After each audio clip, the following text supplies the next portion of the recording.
Shocking new revelations emerge about Ravi Zacharias and the scandal that broke out into the open a couple of years back. Now his family is speaking out for the very first time, and they say many of the allegations that you've heard are not true. You may say to yourself that's just his family defending him, but the real question is, will we ever know what really took place there? And what should we think about it? We'll talk about that and more today on Indie Thinker.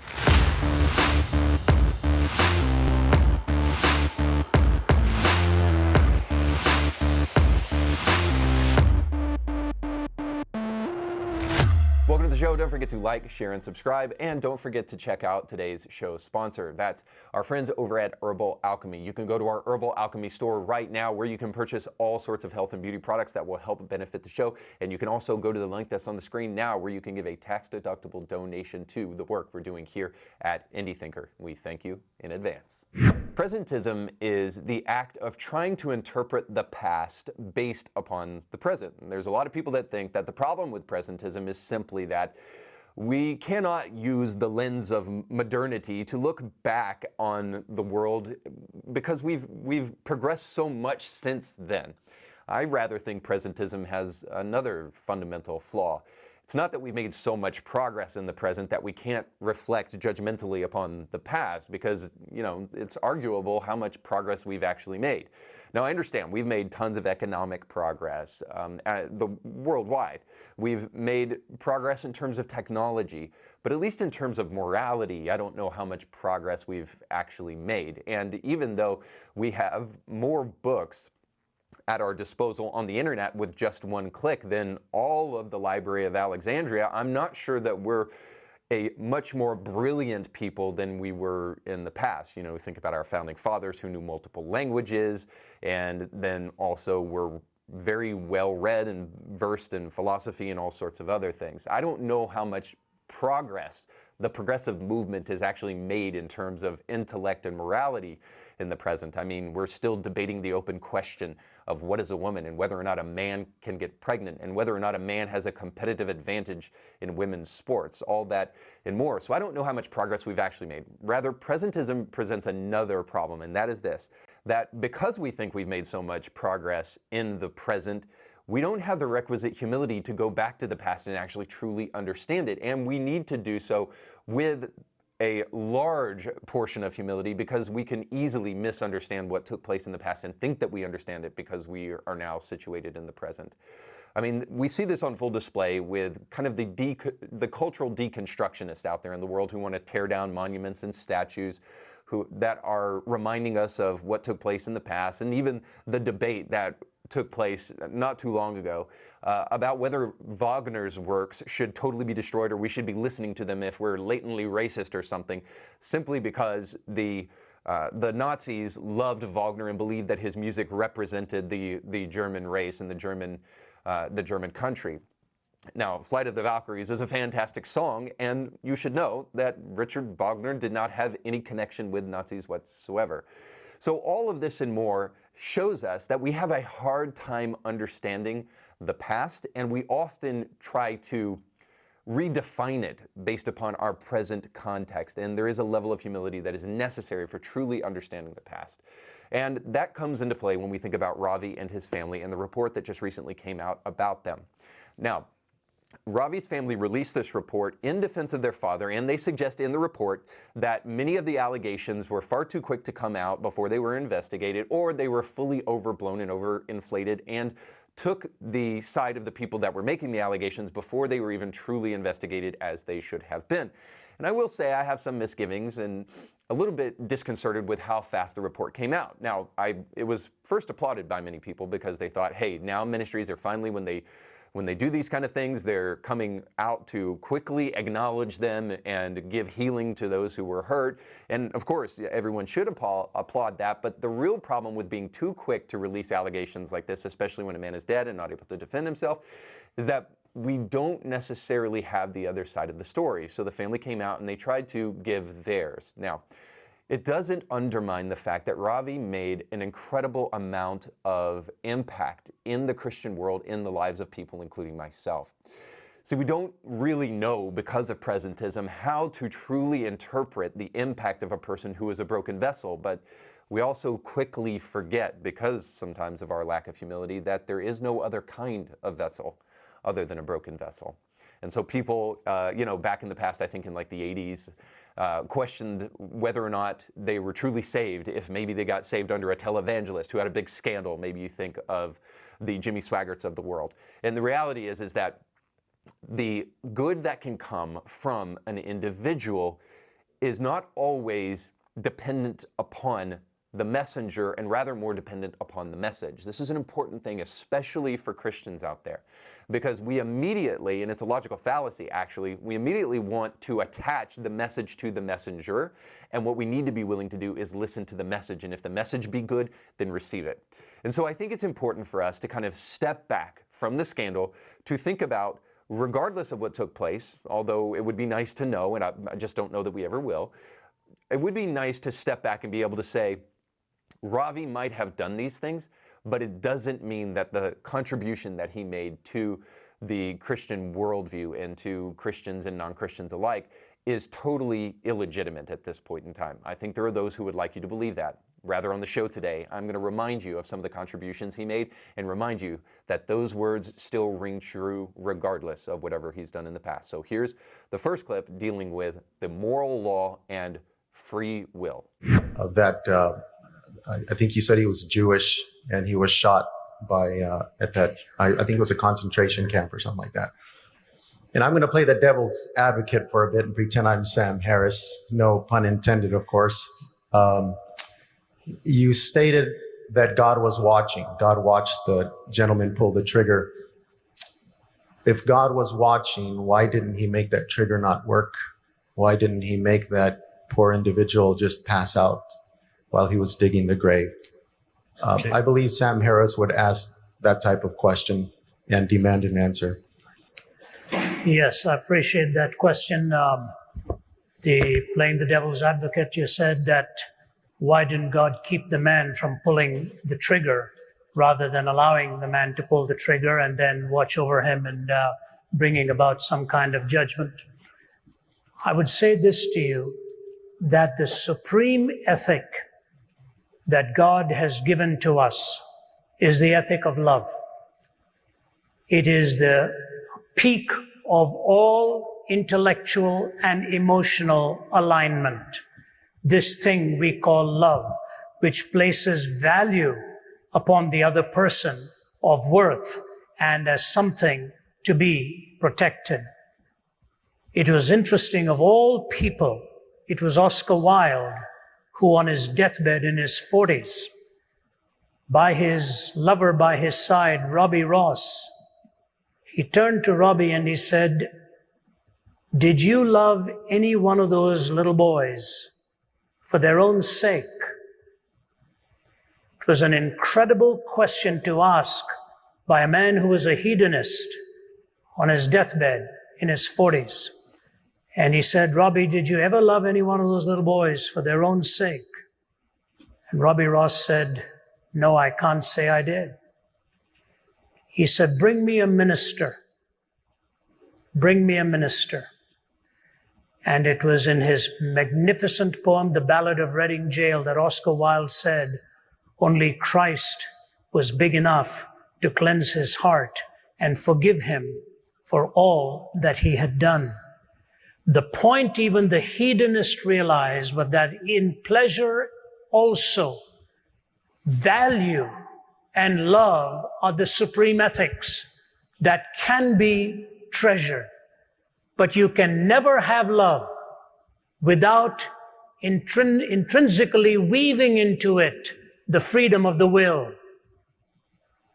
You cannot have love without the freedom of the will. If you are compelled by some machine to a certain decision, you can never love. You can comply, but you will never be choosing to express that sentiment and the reality of love. If love is the supreme ethic, and freedom is indispensable to love, and God's supreme goal for you and for me is that we will love him with all of our hearts and love our neighbors as ourselves. For him to violate our free will would be to violate that which is a necessary component so that love can flourish and love can be expressed. If you're asking for God to always stop the trigger, why not God stop everything else? Next time you hold a cup of boiling water, he makes it frozen water instead. Next time you're about to cross the street and you're going to be hit, he pulls your leg back. What you're asking for is a different entity than humanity. As wonderful as it may seem that in stopping that, you think he is protecting you from that which is destructive, the greatest denial that you're asking for is the freedom of your will to be able to choose and to love God with all your heart and all your soul. When you've got love as the supreme ethic and the freedom of the will to choose that love, all of the other contingencies come in and can become explained why it is possible to either choose or to reject so that love can ultimately reign supreme. If you want compliance and some kind of a mechanical response, your question itself will self-destruct. You're asking the question because you're free to ask it, and you're free to ask it because you're free to love. And when you love him, in spite of all of the contraries that you see around us, you're trusting him for having the supreme wisdom and the knowledge to ultimately bring a pattern out of it all. We think, for example, we know so much. The story is told in Mideastern folklore of this man who lost his horse that ran away. And when the horse ran away, the neighbor came to him and said, "You know, bad luck, isn't it? Your horse is gone." He said, "What do I know about these things?" A few days later, the horse came back with 20 other wild horses. And the neighbor came and said, "Amazing, it's not bad luck, it's good luck. You've got 20 more." Man says, "What do I know about these things?"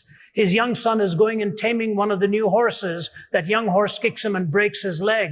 The neighbor comes and says, "Terrible, isn't it? Your son's leg is broken. Bad luck that these horses came." The fellow says, "What do I know about good luck and bad luck?" A few days go by and a bunch of thugs are coming looking for recruits to join their gang. And they're looking for all the able-bodied young men. And they're about to pick this young man, but find out his leg is broken. And they say, "We don't want him. We're going to move on to the next house." So the man comes and says, "Good luck, isn't it? Your son's leg was broken."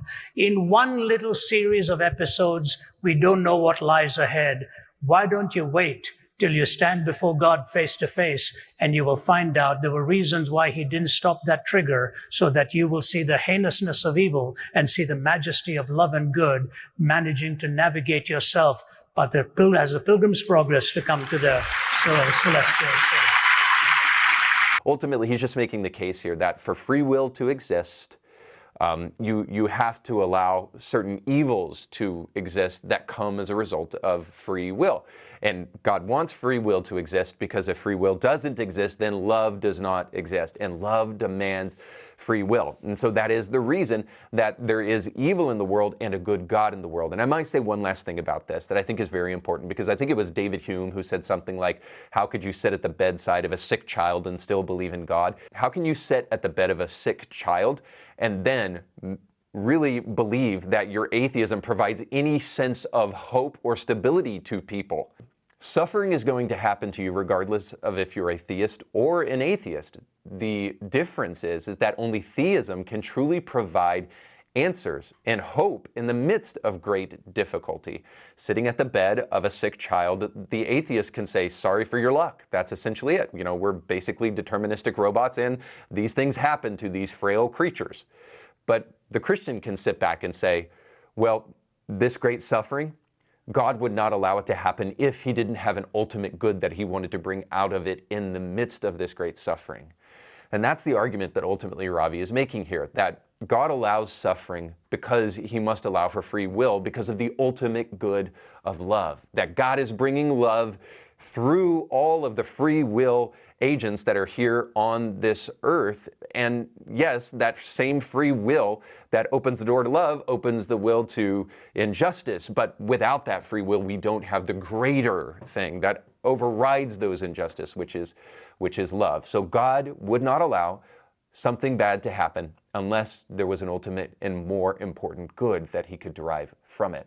And that's the hope that Christians have, and that's the hope that we can provide at the bed of a sick and dying individual. Now, Ravi will go on in this next clip to talk about determinism and whether or not science has disproven God. So check it out.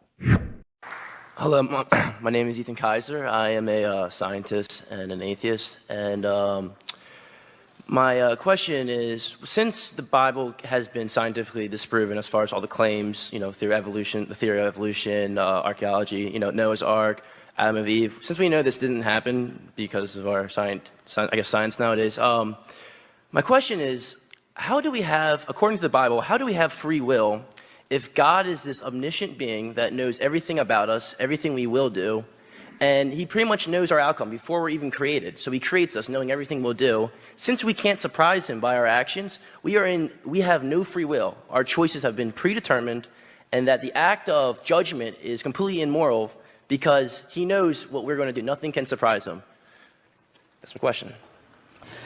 Thank you for the question. And before you go into an auditorium, if you give a sheet of paper and ask us to write 20 possible questions, that'll come. We've never heard a new one in all of these years that go by. They're pretty much the same questions.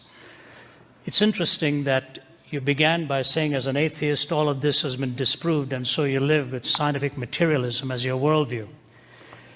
I studied under John Polkinghorne at Cambridge University. You probably know the name. One of the world's leading quantum physicists who came to exactly the opposite conclusion you did, while being the dean at Queen's College, Cambridge, as a quantum physicist, taking the same data you did. So obviously, for a man of his intellectual ability to come to a different conclusion, one would either have to say he's totally stupid to come to that conclusion, or else his empirical basis.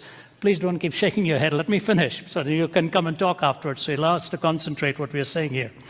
I want to read for you what David Berlinski says about the scientific naturalistic worldview. Do you know who he is? No. He's one of the world's leading physicists who is an agnostic, borders on atheism, but took issue with Richard Dawkins's book, The God Delusion, and wrote a book called The Devil's Delusion. Here's what he said. Has anyone ever provided proof of God's inexistence? Not even close. Has quantum cosmology explained the emergence of the universe or why it is here? Not even close. Have the sciences explained why our universe seems to be fine-tuned to allow for the existence of life? Not even close. This is Berlinski talking. Are physicists and biologists willing to believe in anything as long as it is not religious thought? Close enough.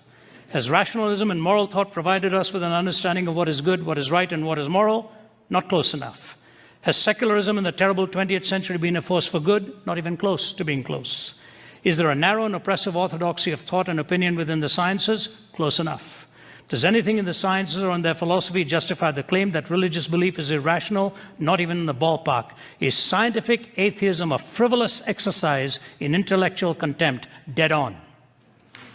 Now, I didn't say that, all right? I'm not quoting myself. Please give me your name, sir. Ethan. Ethan? Yes. Ethan, what you're wrestling with is not uncommon. Many people from a scientific and materialistic worldview will say what you've said and come to that conclusion. The problem is what you mispositioned was your concern between determinism and free will. Your application could have gone in many different directions, but you came to that one for some reason, which I was unfortunate, I think. At Cambridge, I listened to a talk at the Lady Mitchell Hall in 1990 by Stephen Hawking. As you know, he can't speak. He uses a speech synthesizer. His whole talk was on determinism and freedom. And you know what he concluded? That the tragedy with scientific materialism, if we take its assumptions, is that we are not free, we are totally determined. That was the world's leading physicist at that time saying, the very thing you're asking of the Christian faith, he pinned on your backs as scientific materialists. You can go right online and trace it. Lady Mitchell Hall, 1990, somewhere around March, April, May, that time I was in attendance. And he said, the only escape I have is since I don't know what has been determined, I may as well not be. The whole auditorium moaned and groaned with an escape hatch that he gave for himself after telling us that we were completely determined. That's Berlinski's issue. That is actually even what people like Dawkins will concede, or Pinker. You read Steven Pinker and the others. So totally determined. So the question is, were you free to ask this question? Yep.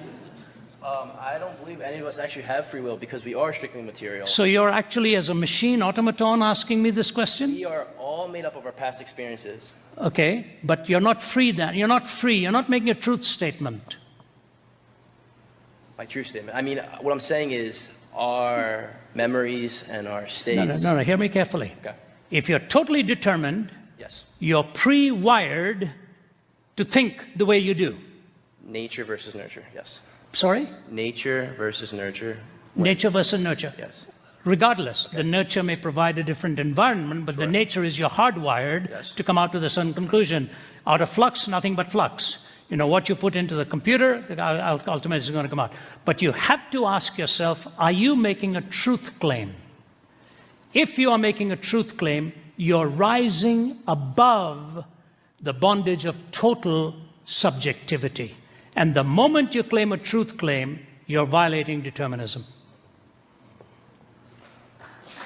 And so I just leave you with that. First of all, if you're an honest scientist, I think you will readily admit that science has not disproven God. There are proofs that can go into the argument as to whether or not God exists, and you can try to prove that he doesn't exist, but science in no way has disproven God. In fact, the exact opposite has happened.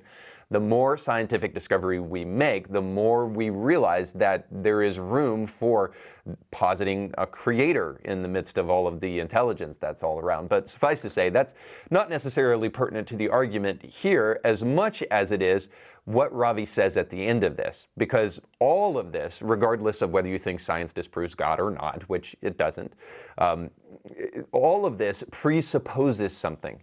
Because this individual believes in determinism, he is presupposing truth as a category that even makes sense within the realm of determinism. And Ravi's point to him is that there is no such thing as truth if determinism exists. You have to posit free will, and you have to posit thinking individuals who have the ability not just to operate according to their programming in order to believe that truth even exists as a category. Otherwise, what are we even talking about in the first place? And for this reason, this guy got a lot of flack online when it was revealed that he's a computer scientist and not necessarily like a physicist or something like that, because he's making some fallacious claims here. And again, the most important one is that determinism does not allow you to rise to the level of objective truth. You need something else for that.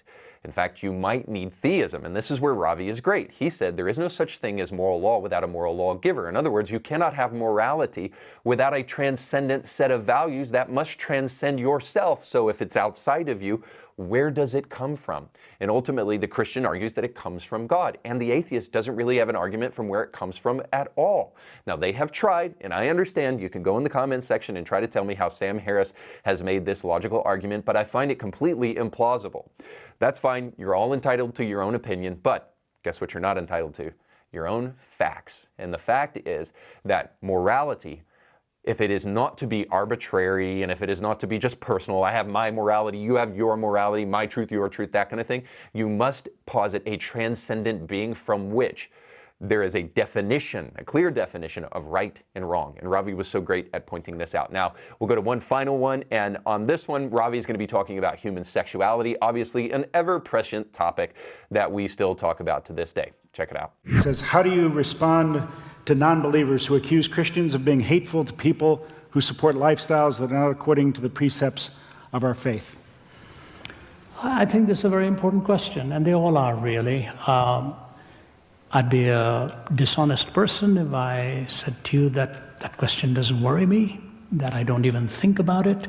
In fact, we as a team, our entire team, people like Nabil Qureshi, Michael Ramsden, Oz Guinness, Amiori Ewing, our entire speakers team have often sat around a table and said, you know, how do we deal with this very trying social issue of our time? And even though the word is not used here, the idea is, you know, the homosexual lifestyle and all that has come about in our time, how do we as Christians deal with it? So Joe, if you don't mind, I'd like to take an extended answer on this. You know, let me give you about 3 panels of an answer. The first panel is the logical problem. The second panel is what I call the theological problem. And the third panel is what I would call the relational problem, how you communicate it. So let me take, first of all, the sociological issue here. What is the problem now? we talk about tolerance. So when I was at one of the prestigious universities, somebody went to the microphone and asked this question. And I said to the person, I said, I will be glad to answer your question if you will first answer mine. What kind of a culture are we living in? You have to define it for me. I said, as far as I know, there are three cultures in relation to absolute. The first culture is called a theonomous culture, where the law of God is supposedly so embedded into our hearts that we all emotively or otherwise think in the same categories.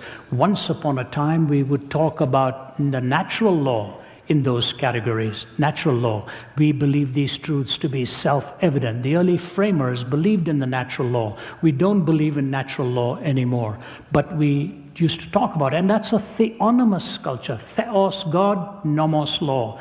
Sometimes the Indian culture will get close to that. It's not always the case, but they sort of, dharti ke aadmi is what they will say. We are people of the soil.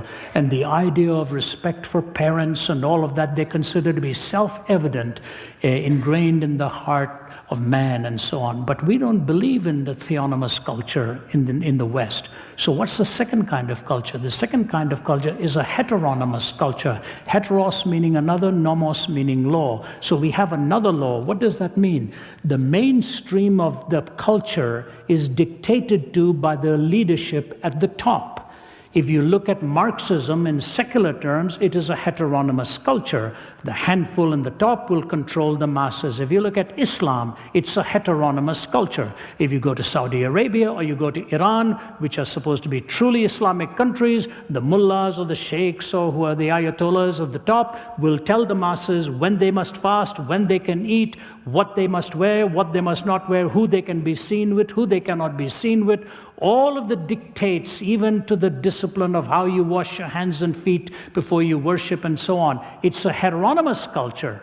The few at the top dictate it for the masses below. So I looked at the question and I said, are we a theonomous culture? He said, no. I said, are we a heteronymous culture? He said, no, we don't want the few to dictate it for the many. I said, so that leaves us with the third, which is an autonomous culture. Autos meaning self, nomos meaning law, which means each person dictates their own moral prerogatives in the. I said, are we an autonomous culture? He said, yes. I said, all right, now tell me this. If we are an autonomous culture, and I answer your question, are you going to give me the privilege of my autonomy too? Or as soon as you disagree with my answer, you will switch to a heteronymous mode and dictate for me what I must believe as well? That is the sociological dilemma. That is the sociological dilemma, because if A disagrees with B, it's not just that A is enforcing his or her principles upon B, but B wants to enforce his or her principles upon A. So there's a mutual autocracy being sought here, but it is never going to be consistent in a culture that is neither theonomous nor heteronymous. Autonomous cultures run into a conflict where everybody has their own autonomy. That's the sociological issue. You move beyond that, then to the theological issue. The theological issue is this way. Years ago, I was doing some open forums at Indiana University, and a press reporter I was there with Dallas Willard. We were both doing the defense of the Christian faith, and a press reporter came and said she was filming some religious actions on campus for their network and so on. Do you mind if we tape what you're going to talk about tonight? I said, no, that's all right. You're welcome. But then she startled me by saying, we'll only be there for about 5 minutes, and then we'll be packing up and leaving. I hope we won't disturb you. And I thought, well, this is what the news does with a talk, takes 5 minutes of it and then tells people that this is what was said, you know? I thought, okay, I wasn't going to argue with her. I said, ma'am, you're welcome to leave. Just tell your crew to be very quiet, because once I get into the thick of it, I really don't like the distraction, and they'll be quiet, slipping out, I'll be okay. She stayed the whole time, stayed for the whole talk, stayed for the Q&A. And then she said, can I walk you back to where you're staying? I was staying on the campus. I said, right. And she was walking with me. It's quite dark at this time. And she says, I have a question for you. I said, is this on the record or is this an off the record question? She said, no, this is for me. I said, so you promise me this is just between you and me? You're not going to print these answers? I said, no. Okay. I said, all right. I just want to know. And so she said, you know, I have a problem with Christianity, and here's my problem. Christians are generally against racism. But when it comes to the homosexual, they discriminate against the homosexual. How do you explain that? I said, I find your comments so interesting. In the first part of the question, it's an ism you're talking about. In the second part of the question, you particularize it with an individual. So I'm just fascinated by that, but that's okay. I said, here's what I want to say to you. The reason we believe that discrimination ethnically is wrong is because the race and ethnicity of a person is sacred. You do not violate a person's ethnicity and race. It is a sacred gift. And the reason we believe in an absoluteness to sexuality is because we believe sexuality is sacred as well. And that's why we make our choice that same way. I said, you will help me if you will tell me why you treat race as sacred and desacralize sexuality.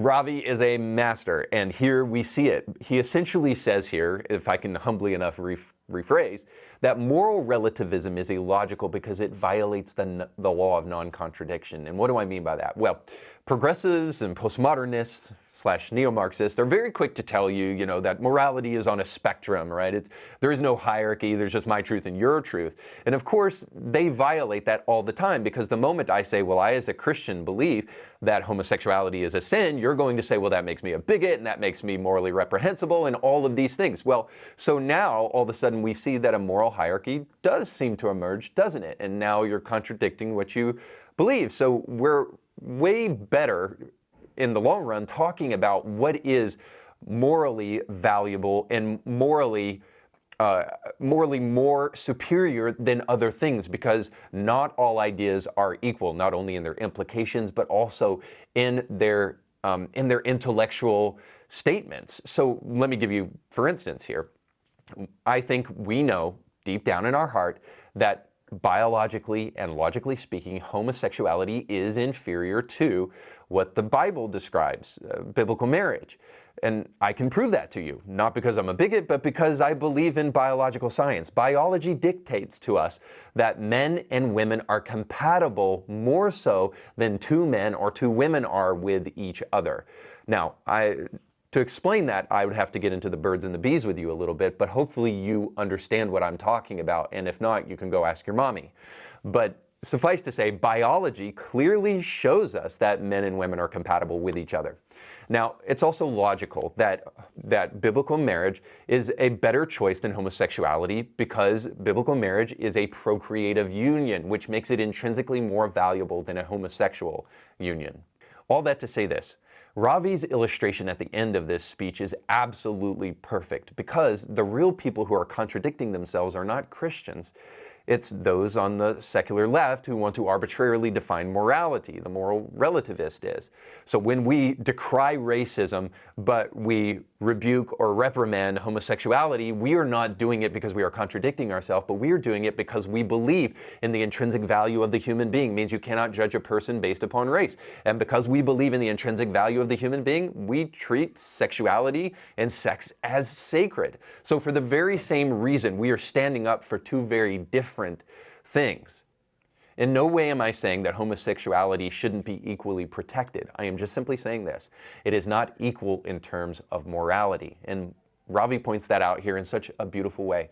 And throughout his whole career, he upheld truths that really, if we started to reflect upon, would hold our society better than it's being held together today. So for that reason, he will be missed. That's all the time we have for today. Thanks so much for watching. Don't forget to like, share, and subscribe, and go with God.